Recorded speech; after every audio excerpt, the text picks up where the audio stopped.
Hello there. It is Erick Erickson here. Glad to have you with me.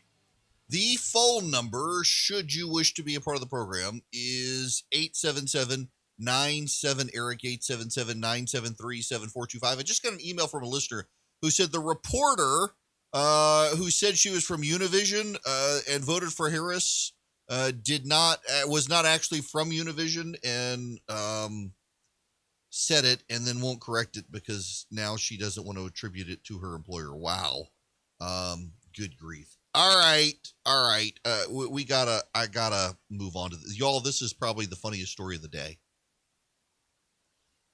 Now listen, I gotta start respectfully, and I do mean this respectfully. I get questioned a lot. So I got a blood clot in my lungs a couple weeks ago, and it was very small. And a lot of people immediately presumed it must have been the vaccine that caused it, and it wasn't. And I know it wasn't. I've dealt with this issue years ago. I know what the problem was, but immediately people were like, hey, was it the vaccine? No, it wasn't. My lung issues that I have are not related to the vaccine. They are outstanding issues that pre-existed all of it. But it's amazing how many people read stuff on the internet, see stuff on the internet, and conclude that it must be so. There is a doctor in Ohio who is of that age. And when I say of that age, all of you who are in your 40s and younger, you know exactly what I'm talking about. And you know it's none of you. That's all I'm going to say. But I'm finding there is a demographic of older, seasoned citizens who see well-produced images and videos online and are convinced it must be so. One of them is a doctor. Her name is Dr. Tenpenny. She is Sherry Tenpenny. She is an anti-vaccine doctor. She's become somewhat prominent over her fears of COVID. And, well, she has this to say in a hearing in Ohio. And some of the information that I think had been discussed on your podcast related to EMF frequencies. That was a thought. And it was because right now we're all kind of hypothesizing. I mean, what is it that's actually being transmitted that's causing all of these things? Is it a combination of the protein, which now we're finding has a metal attached to it? I'm sure you've seen the pictures all over the internet of people who've had these shots and now they're magnetized. You put a key on their forehead, it sticks. They can put spoons and forks all over them and they can stick because now we think that there's a metal piece to that. There's been people who've long suspected that there was some sort of an interface, yet to be defined, an interface between what's being injected in these shots and all of the 5G towers. Not proven yet, but we're trying to figure out what is it that's being transmitted to these unvaccinated people. And okay, you got that 5G and the fact that this is crazy conspiracy theory stuff, but it's all over the internet. I know people who I would consider reasonable people, but they go online to websites and Instagram and they follow these viral accounts that are lying to them. And not only do they not realize they're being lied to, they get mad at me and think I'm the one being duped. This woman believed the images and videos online of people attaching spoons. Man, can you think of, hey, baby, let's go both get the vaccine and it'll bring a new meaning to spooning. This is bizarre. Oh my gosh. This woman actually believes that you get the vaccine and you're magnetized, but not everyone. Only if you live near a 5G cell tower.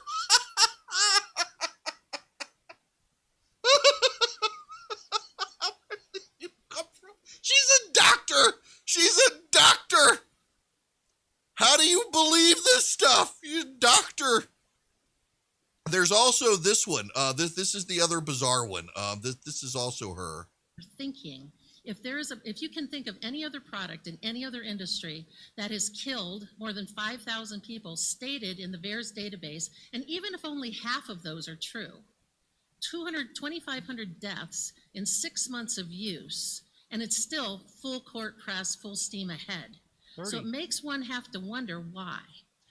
No, you understand that if you're struck by lightning after you've had the vaccine, you go into the database.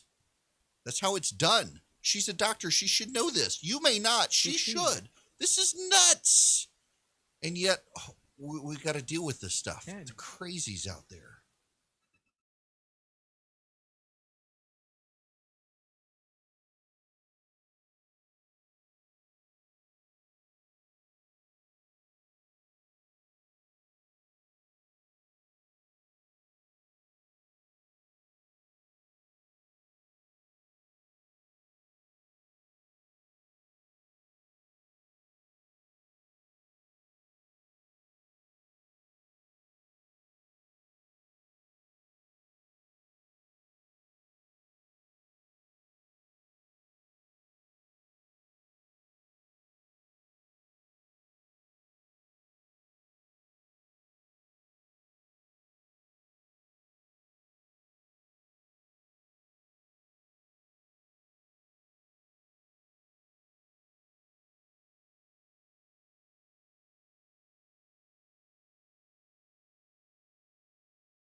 Greetings, welcome. It is Erick Erickson. I am glad to have you with me. The phone number is 877-97-ERIC, 877-973-7425. You can always reach me online, EW Erickson on social media. You should follow me on Instagram at EW Erickson, EWERICKSON. And you can go to EWErickson.com or ErickEricksonShow.com every day for the live stream and the like. We're also streaming on Facebook and YouTube video. I want to talk about a subject that is an off the wall for politics to a degree. And I realize that. But I actually want to shake it up a little bit, and I want to begin with something else. Do you remember the line in Jurassic Park? It's become the famous line. You were so busy wondering if you could do it, no one ever asked if you should do it. There's Malcolm, I think, was the scientist. Jeff Goldblum was the actor who said it. You know, in the book, the character, what's his name, Richard Attenborough, he winds up getting eaten by the dinosaurs. They change it in Jurassic Park in the movie. He gets out. But the line rings true. You were so busy wondering if you could, you never asked if you should. I'm a capitalist. Capitalism is a superior system to communism. Capitalism has elevated people out of poverty far more than communism. But there has always been, until very recently, one thing undergirding capitalism. There's been a morality undergirding capitalism.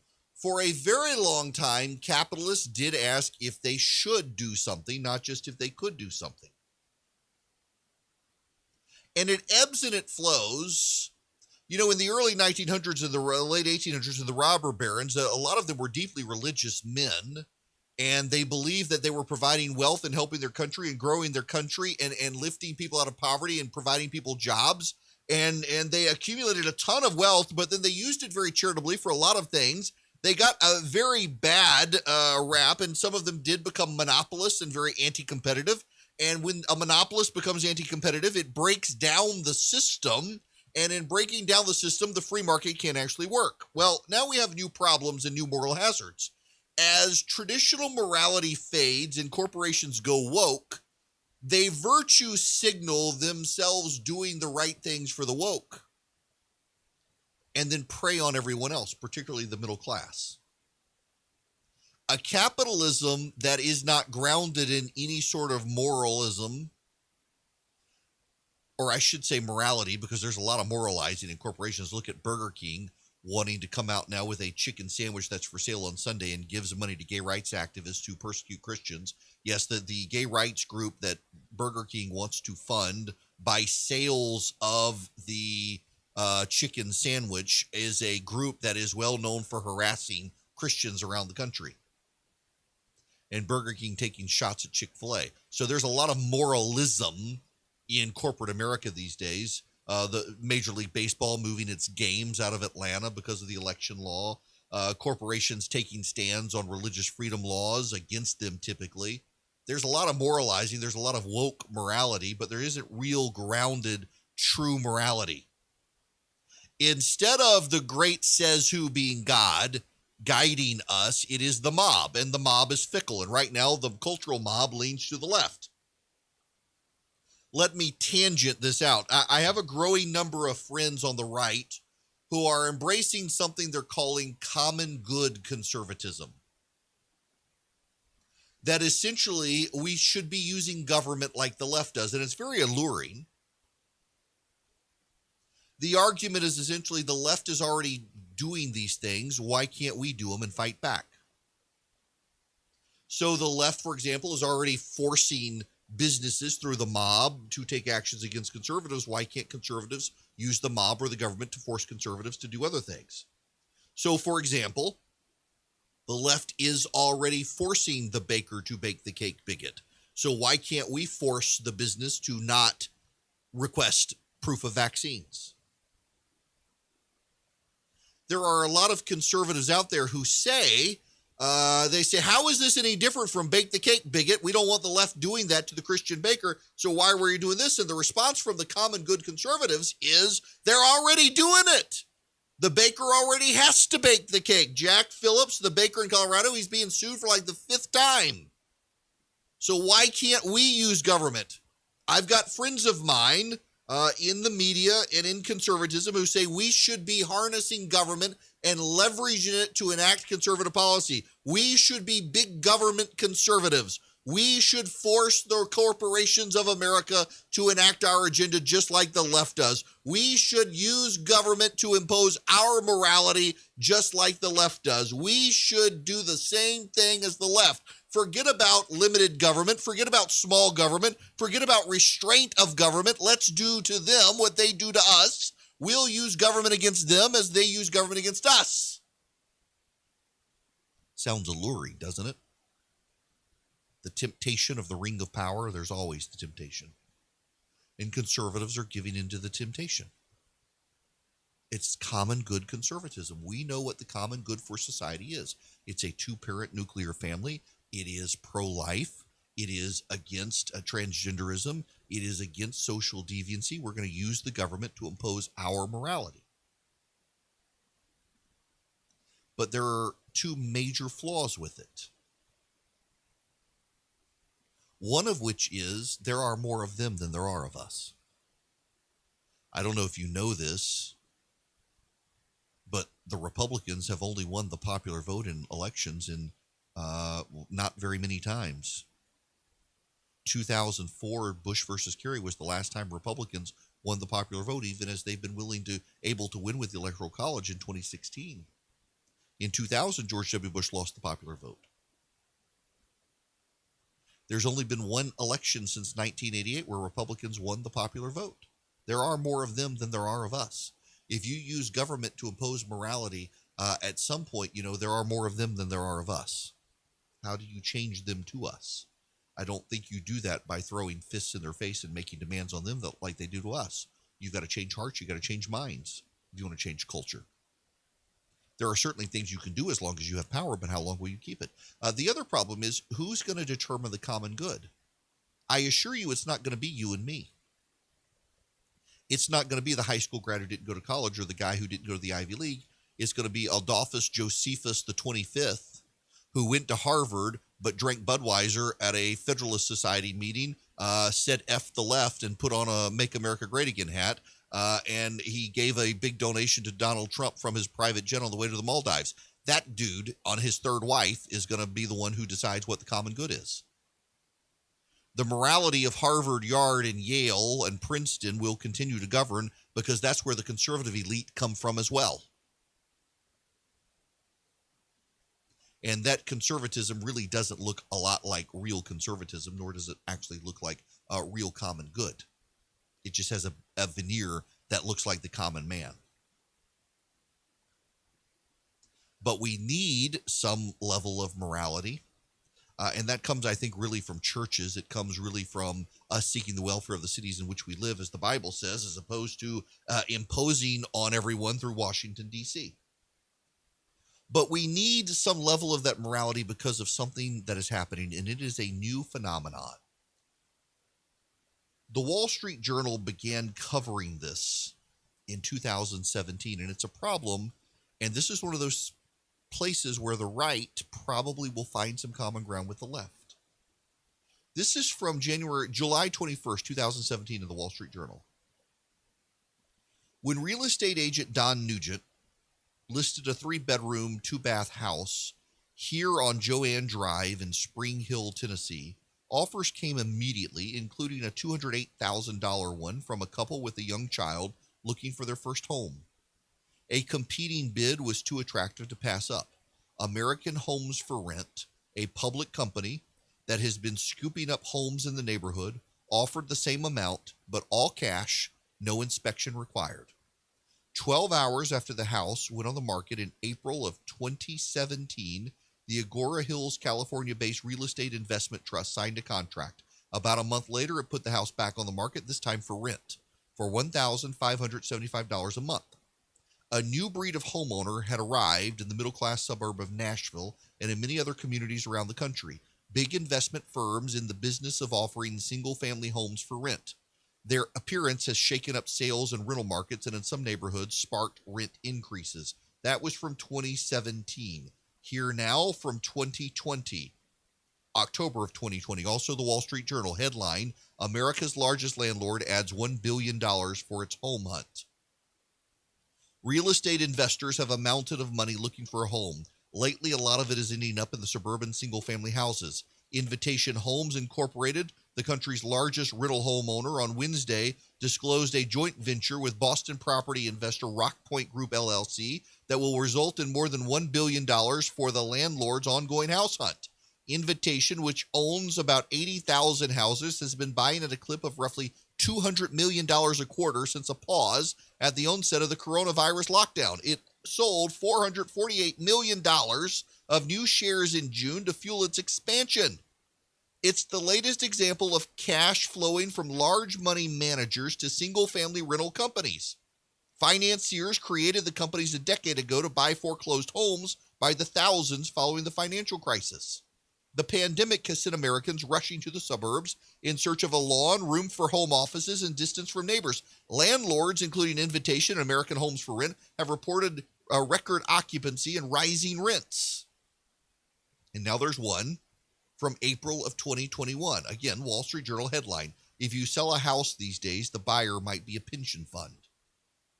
A bidding war broke out this winter at a new subdivision north of Houston, Texas, but the prize this time was the entire subdivision. Not just a single suburban house, illustrating the rise of big investors as a potential new force in the U.S. housing market. D.R. Horton Incorporated built 124 houses in Conroe, Texas, rented them out and then put the whole community, Amber Pines at Forester Ridge, on the block. A who's who of investors and home rental firms flocked to the December sale. The winning $32 million bid came from the online property investment platform Fundrise LLC, which manages more than $1 billion on behalf of 150,000 individuals. The country's most prolific home builder booked roughly twice what it typically makes selling houses to the middle class, an encouraging debut in the business of selling entire neighborhoods to investors. From individuals with smartphones and a few $1,000s to pensions and private equity firms with billions, yield-chasing investors are snapping up single-family homes to rent out or flip. They're competing with ordinary Americans. Here's the problem.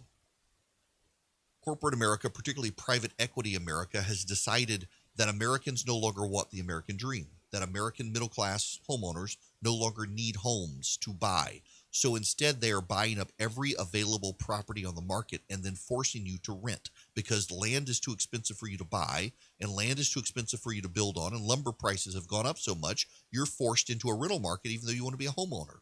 These corporations have so busy wondered if they could do it, they haven't asked if they should do it, and they're driving up home prices. They're gentrifying neighborhoods against the neighborhood's will. They're driving up property prices, and they're forcing you to pay more and more. If you want to own land or buy a house, you got to move further and further away from even the suburbs out into rural America. And this is all going to come crashing down. At some point, people are going to decide, I don't want to keep renting, I want to buy. And they're going to be priced out of markets. And people are going to leave. They're going to move further out to rural areas. They're going to buy houses there where these corporations aren't. And the property prices are going to crash. And you're going to have whole empty suburban corridors with collapsing, crumbling homes because corporate America never asked if they should do this. They never asked if they should wipe out the American dream. And Congress is probably going to have to act on this. And I think I'm actually in favor of Congress acting on this. Private equity companies are putting rental markets into not just equity, but in pension funds.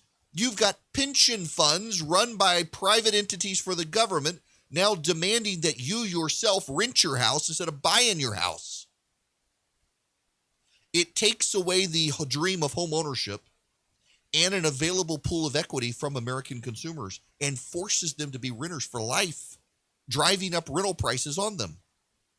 This is not sustainable long term. I can see it coming. And then these major hedge funds and private equity groups are going to go to the government for a bailout. And they can do it right now Not really because of the free market. They can do it right now because they have access to subsidized guarantees and access to the FDIC that you, the individual home buyer, do not have. They can get away with it. It's not a free market. It's not really even capitalism. It's cronyism. And they're calling it capitalism. A capitalist society without morality is no better than a communist society. Sure, more people elevate out of poverty, but a whole lot of rich people take advantage of everyone else, just like in communism. You've got to have a real free market. This isn't one. And not only that, you got to have some grounding in morality and be able to question whether or not you should do something. And none of them are asking it. This has been going on now for a number of years, and it's escalating. Government is going to have to step in, and when they do, it's going to be a burden on all of us unless we stop it now instead of waiting until it festers out of control. Well connected and well respected.